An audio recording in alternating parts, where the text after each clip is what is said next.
To redeem a membership with the Check-in app, open the app and navigate to the relevant event. Then open the scanner view to scan a membership QR code.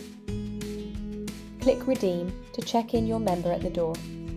Valid memberships will appear green and invalid memberships will be red, so your door staff can easily control membership access to events. Rather than scanning a QR code, you can also search for your member within the Check-in app. This is particularly useful if your member doesn't have their membership QR code to hand, saving valuable time during check-in. To do this, first select the relevant event within the Check-in app.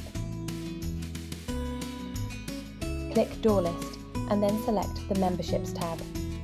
Start typing the member's name. The search will return any memberships matching that name. You can search by first name, last name, or email address. The search bar will look for matches across all of these fields. Then you can redeem the membership as normal.